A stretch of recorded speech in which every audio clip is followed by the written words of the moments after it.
Buenas, yo soy Mercedes Cruz Sandoval y soy la coordinadora, productora de esta serie que se llama Historia Cultural de Cuba. Esta serie se ha empezado en realidad con la idea de levantarle a los cubanos su autoestima, porque somos un país que, a pesar de todos los gajes del destino, hemos sido sumamente creadores en música, en pintura, en arquitectura, en nuestro carácter y también, sobre todo, en literatura. Hoy les voy a presentar a una gran amiga mía, la doctora Lilia Bertó. Ella va a hablar sobre la narrativa cubana, un tema bien interesante del que ella es una experta. Por favor, Lilia, yo quisiera que tú empezaras el tema diciéndome qué tema recurrente hay en la narrativa de Cuba. Bueno, empezando porque efectivamente la creación en Cuba, empezando por la poesía y después por la narrativa, realmente no se ve el trabajo del narrador en el siglo XIX, sino ya casi a mediados del siglo XIX, que es cuando sale la primera novela, que es la de Palma, que tiene Matanzas y Yumurí. Es siboneísta, eso quiere decir que trata de temas indígenas. Como sabes, Mercedes, la población indígena de Cuba mermó durante la presencia española en Cuba. Y esta es una novela que, y con la gran sensibilidad de los escritores cubanos, recoge el horror que siente el escritor ante el abuso con los indios pobladores de las islas, en este caso, eran los siboneyes en Cuba. Y escribe Matanzas y Yumurí en 1837. Ahí se inaugura realmente la narrativa cubana como tal, en términos de una creación de ficción, pero a la vez con un basamento histórico que va a caracterizar realmente la narrativa cubana. Y va a caracterizarla no solamente porque toma la historia como base, las circunstancias sociales, que es también base de lo que es la narrativa en general, sino que va a enfrentarse a todos estos momentos tan opresivos que, diría yo, el tema de la libertad y la opresión juegan un papel importantísimo a través de toda la narrativa cubana, desde el siglo XIX hasta la fecha. Es una suerte de protesta, por un lado, de narrar una realidad muchas veces muy dolorosa, ya sea a través de la sátira, a través del realismo, en fin, y veremos más adelante cuando hablemos del siglo XX, utilizando nuevas técnicas de narrar. Pero indiscutiblemente libertad y opresión, en este caso, se expresa a través de la historia que sufren los pobladores originales de esas islas del Caribe. Y es Palma el que inaugura esa narrativa en Cuba. También tenemos que hacer un comentario importante porque la narrativa en Cuba tiene también esto que es muy, muy importante, que es la ensayística. O sea, estamos hablando de una época donde es a través del ensayo donde se protesta, donde se habla de los cambios que hay que llevar a cabo en Cuba. Esta es la camagüeyana, Gertrudis Gómez de Avellaneda, y tengo que mencionar que además de ser poeta, también es novelista. Y ella inaugura la novela antiesclavista realmente con su obra Sab, que la publicó en 1841. Ahí tienes la portada original. Es publicada en España, en Madrid, y narra precisamente la inhumanidad que se ve en Cuba ante el negro como esclavo. Inclusive el personaje es un personaje de su casa, donde es imposible que ese esclavo pueda sentir amor o que una blanca pueda enamorarse de él. Es una historia de amor. Aquí tenemos una foto de Cirilo Villaverde, el autor de Cecilia Valdés, y se ven ahí, que es una novela costumbrista, o sea, recoge las costumbres de la época, que es parte de ese desarrollo de la novela en Cuba, ¿no? Recoger las costumbres, parte de la narrativa en sí. Y indiscutiblemente la historia de Villaverde también es una historia trágica, un hombre acusado y perseguido también por las autoridades de la colonia, En fin, que tiene que salir al destierro, que es otro de los grandes temas de la literatura cubana. Es el destierro, es la obra literaria fuera de Cuba, es la aspiración de patria, es el sueño de la patria. Y aquí vemos esta figura que para todos nos es muy familiar, por lo menos a los cubanos, que es la de José Martí. Y José Martí lo conocemos como poeta, lo conocemos como el gran patriota que fue, como un gran ensayista, pero también tiene una novela de corte romántico que se llama Amistad Funesta, la publicó Martí en 1885. Pero no realmente en comparación con la lírica martiana y con la ensayística martiana, no fue una novela que tuviera gran acogida, como tampoco fue su obra de teatro, en fin, o sea, Abdala. Aquí vemos La Edad de Oro, que recoge una serie de ensayos de José Martí, donde aquí vemos el famoso ensayo de él, Tres Héroes, y aquí vemos realmente lo que es el pensamiento martiano en su esencia, que es la idea de la libertad de Cuba. La libertad, decía Martí, es el derecho que todo hombre tiene a ser honrado y a pensar y a hablar sin hipocresía. Bien, Martí indiscutiblemente muere a finales del siglo XIX y entonces entramos ya en lo que es la narrativa del siglo XX, que a principios de la República trae temas coloquiales, se enfrenta en el caso específico de Carlos Lobeira, es naturalista, y aquí tiene de Generales y Doctores, que es esa novela que publicó en 1920, que es una crítica social. Aquí es donde entra realmente la narrativa cubana a lidiar con los problemas sociales que enfrenta la República. De Carlos Lobeira vamos a Lino Novas Calvo, donde trata de nuevo el tema de la injusticia social del que sufre el negro en la sociedad cubana, inclusive ya en época de los primeros años de la República. Y su obra que conocemos es El Negrero, aquí tienes de Lino Novas Calvo, El Negrero. Es un tema que esa novela publicada en 1932, ¿verdad? Y vamos de esta denuncia realmente del negrero a pasar a Lidia Cabrera, que es la que recoge realmente los mitos, las leyendas, es antropóloga, hace una investigación. Aquí tenemos una foto de Lidia Cabrera, que tiene, por ejemplo, Cuentos Negros, que saca en 1940, que es un estudio antropológico de la magia y las leyendas, ¿verdad?, de los negros cubanos. Ella se adentra dentro de la población negra. Es que Lidia era una persona que adoraba el estudio de la magia. Sí. Ella empezó todo esto, no por interrumpirte, pero bueno, no. Ella se fue a estudiar a Francia cuando Correcto. era muy joven y empezó a coger unos cursos sobre la historia de las religiones del Medio Oriente. Y hay unos elementos mágicos muy importantes. Bueno, en todas las religiones lo hay, pero bueno. Y que dice que en un momento dado dijo, pero ¿por qué yo estoy estudiando esto? Si yo lo que tengo es la riqueza de que en Cuba la magia está pelele, así que tomó una determinación prácticamente de venir para Cuba. Para Cuba.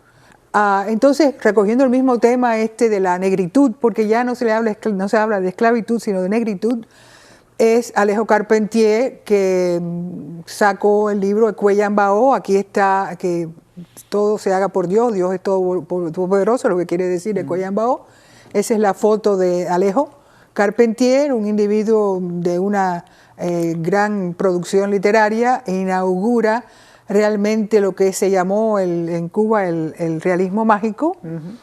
Después vemos que Enrique Labrador Ruiz inaugura esas novelas gaseiformes, donde él empieza a trabajar con la narrativa. Él fue miembro de la Real Academia de la Lengua Española. Después vemos como Labrador escribe Laberinto en el año 1933. Es una prosa que es comunicativa, pero a la vez coloquial y divertida. Él hace sus trabajos con el lenguaje. Y entonces vemos Guillermo Cabrera Infante. Antes de Cabrera Infante, por los años 40 y 50, vemos ese movimiento que en algunos casos se habla de vanguardia, en otros casos se llama de preciosismo, ultraísmo, ¿verdad? Pero Guillermo regresa a recoger lo coloquial, la forma familiar de narrar, con sus 3 tristes tigres. Bueno, y en el caso de Cabrera Infante, que escribe La Habana para un infante difunto, que publica en el año 1979, que le ganó el Premio Cervantes de Literatura, que se lo ofrecen precisamente por el trabajo que él hace en La Habana para un infante difunto, donde él narra su niñez en los solares habaneros, ¿verdad? El solar que era como una casa de vecindad donde vivían muchas personas. No podemos dejar de hablar de José Lezama Lima y de su obra, su novela Paradiso, que es indiscutiblemente mítico, una obra mítica, temporal, erótica, difícil de leer, pero en esencia es un gran elogio, como diría yo, a la familia cubana. Es una novela donde él narra sus experiencias de familia, la lejanía de su padre, la relación que tiene con su madre.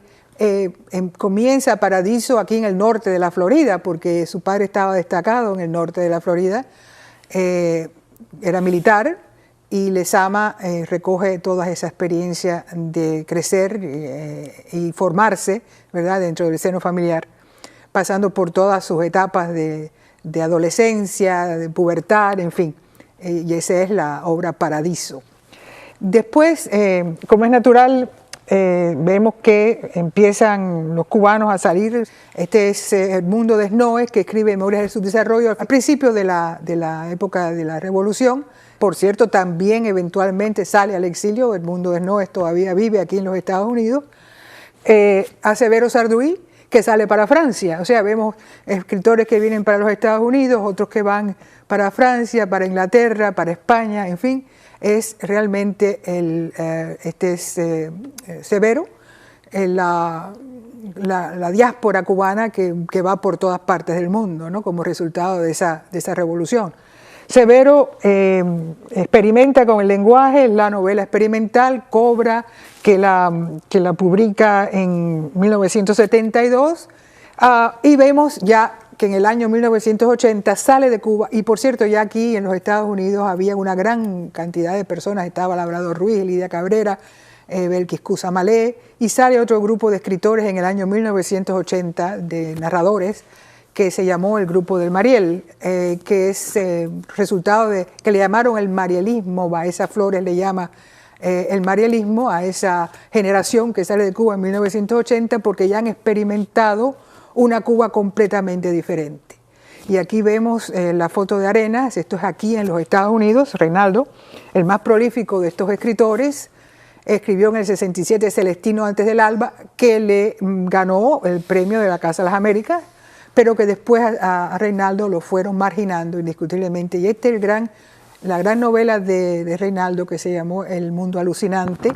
Es basado en la historia de Fray Servando Teresa de Mier, un sacerdote en México, y las persecuciones que sufre. En esa novela del Mundo Alucinante hay un capítulo donde podemos contar 1400 cadenas que le caen encima a Fray Servando. Otra vez el mar, que es esa ansia de salir de Cuba, de irse del país, que se ve reflejada en la novelística, en este caso de Arenas. Con él hubo otros como Carlos Victoria, como La Travesía Secreta, en fin, títulos como Al Norte del Infierno, que salen como de Miguel Correa, y eso es muy a largo rasgo, ¿verdad? Una narrativa extraordinariamente prolífica, excelente narrativa, donde se ensayan todo tipo de experimentaciones, en fin, con el lenguaje. No podemos hablar de los movimientos que entran, porque ya eso sería otro tema, pero para que aquellos que vean este programa vean un poco de las caras y vean un poco las carátulas de estos libros, que merece la pena leerse. Muchas gracias, la verdad que he A ti, aprendido Mercedes. mucho contigo. A mí. Y vamos a tener un espacio para que venga la próxima invitada. Gracias.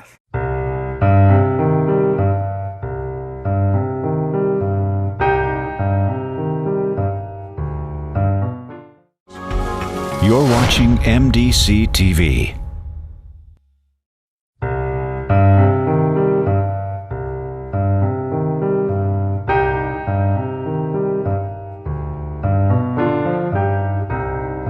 Hola, de nuevo con ustedes para continuar nuestra conversación sobre la literatura cubana. Tengo una invitada que es una persona muy especial para mí, Alicia Rodríguez. Ella tiene un doctorado en literatura y fue alumna mía cuando yo empecé a trabajar en el Norcampo hace nada más que 40 años. Ella nos va a hablar del teatro en Cuba y la primera pregunta que le voy a hacer es, oye, ¿cómo se inicia el teatro en Cuba? Bueno, pues como Cuba fue colonia española, pues se inicia, como es natural, con la influencia de España. Y vamos a decir que en el siglo XVIII, antes del siglo XVIII, Cuba era en realidad una base militar, o sea que no había teatro. Era más bien los soldados y los fuertes y el morro, la construcción, la defensa de la ciudad, ¿no? Pero ocurre algo que los ingleses vienen en el 1762 y con ellos termina la censura de la imprenta en Cuba. Aunque estuvieron un año solamente, después en el 63 intercambia España la Florida por Cuba, pero cuando entran los españoles otra vez, ya tienen que venir con una actitud más liberal. Empiezan a venir entonces las compañías de teatro. Zarzuelas, operetas, la influencia, como es natural, de España, y se van desarrollando en Cuba. Por ejemplo, el primer teatro que se funda, que se abre en Cuba, fue en el 1775, fíjate, unos cuantos años después de que se fueron los ingleses, y se llamaba el Coliseo, en la ciudad de La Habana. Pues aquí ya vienen las compañías, se van quedando muchos de los actores, directores, etcétera, y se mezcla en el teatro lo que es el teatro de tono popular, las tonadillas, los sainetes, entran los instrumentos africanos, ahí empieza una tendencia, digamos, más popular, y así se inicia el teatro en Cuba.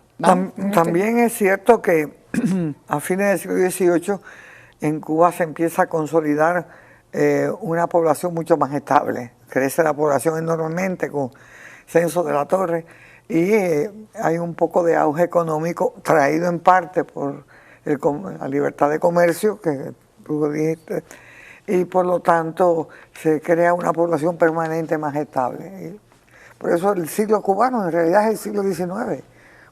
Exacto. Es el siglo donde se definen algunos de los rasgos culturales característicos de Cuba. Bueno, ¿y cuáles son las características del teatro en Cuba? Bueno, aquí empieza, hay dos vertientes básicas que se mantienen, yo creo que es a través de toda la historia de Cuba, que es lo popular y lo más serio, lo más dramático, el teatro de más culto, ¿no? En lo popular tenemos el teatro bufo, tenemos ya la música que influye mucho, y esta es la tercera pregunta, que vienen, se incluye, por ejemplo, los pregones, lo que es los instrumentos, las tonadas, las coplas españolas ya se convierten en tonadas más cubanas, y en el siglo XIX se desarrolla el teatro también clásico en Cuba, la época romántica, y en el 1869 ocurre ya un evento muy interesante que nos lleva ya al enfrentamiento violento con los españoles, que ya se ve en el teatro, en un teatro en La Habana que se llamaba el Teatro Villanueva, en 1869, o sea, un año después del grito de Yara, una presentación del corte griego que no tenía, pero que toca el tema de la libertad. Y ahí sale un cubano y grita, ¡viva Cuba! Y sale otro que dice, vivan los ruiseñores que se alimentan de la caña. Y vienen los soldados españoles y les disparan a los espectadores. O sea que ese fue un año muy importante porque también se publica, José Martí publica su drama Abdala, donde el protagonista es un príncipe negro en un país lejano que se sacrifica por el bienestar de su patria. O sea que vemos el siglo XIX, como tú bien dijiste, un desarrollo muy importante del teatro. Sigue la vertiente cómica, desarrollando el teatro bufo, el choteo, entra, o sea, todas estas influencias que vemos hoy en día todavía en nuestras películas, en nuestra televisión, etcétera. Que tiene mucho que ver con el carácter del cubano, porque nosotros tenemos, en realidad, hemos tenido siempre mucho respeto por las cosas picarescas. El pícaro en Cuba es un tipo respetado, es el bicho, y eso tiene mucho que ver con el desarrollo del teatro bufo. Bueno, ¿y cómo se refleja en el teatro el deseo de la libertad de los criollos? Eso es muy importante porque en el siglo XIX, como ya dijimos, comienza el enfrentamiento, ¿verdad?, con la metrópoli, con el espíritu del cubano que siempre ha querido desarrollarse, expresarse y buscar la libertad. A finales de siglo, que ya la guerra está en su punto caliente, se desarrolla, y esto yo no lo sabía, un teatro en La Manigua, Teatro Mambí. Se desarrollaban pequeños actos, pequeños, digamos, cuadros, ¿no?, donde los negros que ya eran libres, que estaban peleando, entraban en el drama o en la obra, y las mujeres también eran heroínas. O sea que para su época era algo muy original, ¿no?, y muy liberador. Usaban, como es natural, lo cómico y lo dramático. Se llamaba el Teatro Mambí. Y como el teatro es algo, Mercedes, que requiere la representación en vivo, porque fíjate, la literatura tiene, tú lees una poesía, estás tranquilo ahí sentado, ¿verdad?, leyendo poesía, o lees una novela, estás sentado leyendo, pero el teatro no. El teatro, tú tienes que ir al teatro, y en el teatro tú tienes las tablas y hay una comunicación directa y es un momento mágico. Por eso los actores tienen que estar bien preparados, porque en ese momento es el único momento que tú tienes. Metes la pata, ahí pues ya no tienes carrera. O sea, el teatro requiere mucha libertad, y eso se vio en Cuba con el teatro, y sobre todo en la época de la guerra. No se puede ver teatro. En Cuba hay censura. Los españoles censuran el teatro en Cuba durante la guerra. Cuando viene la República hay un florecimiento. En el 1910 se funda en La Habana la Sociedad de Fomento del Teatro, que lo fundan 3 dramaturgos y profesores muy importantes. Y entonces ahí va floreciendo el teatro en la República, con las dos vertientes siempre, lo cómico, lo bufo, el teatro Shanghái en La Habana, etcétera, y los grupos que iban a los pueblos, porque yo soy de un pueblo pequeño en Cuba, y allí iba un circo, ahí ponían las grandes carpas, y yo recuerdo que cuando chiquita yo iba, y ahí tenían una pequeña presentación, siempre incluida en el circo, donde estaba el gallego, ¿verdad?, el negrito, la mulata, y entonces hacían ahí una obra en el medio del circo. Ese es lo popular, ¿no?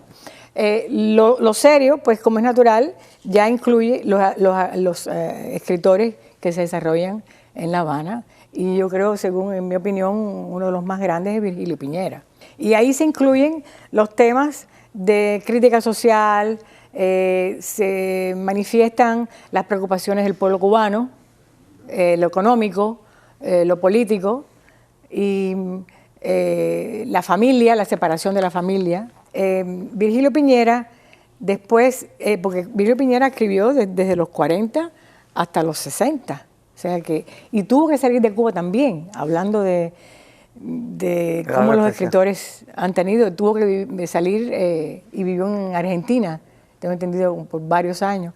Y él inicia en la época ya de la República y en los años 40 el teatro absurdo en Cuba. Y hay una tendencia en Cuba también de teatro autóctono de Cuba, que incluye, por ejemplo, los temas del guajiro.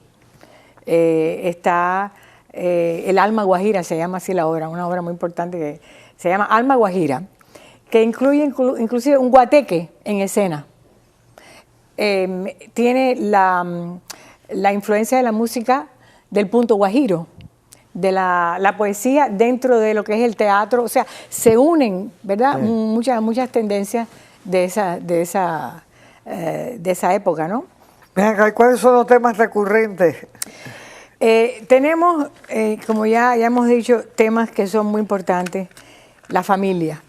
Yo creo que la familia es un tema que se ha ido intensificando a través de estos años. La separación de la familia, los conflictos, por ejemplo, el machismo a veces del padre. Mira, Aire Frío, por ejemplo, otra obra de Virgilio Piñera.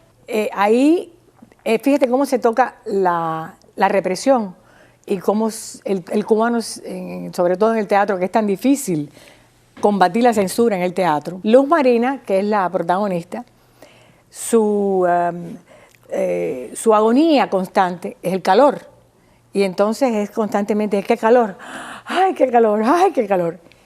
Pero es el ambiente social el que está reprimiendo a la familia y a ella sobre todo, y las costumbres de que ella, como única mujer que estaba a cargo de, digamos, la autoridad en la familia, y no tenía ni un ventilador y no podían ni comprarlo, y bueno, hay que ver la obra.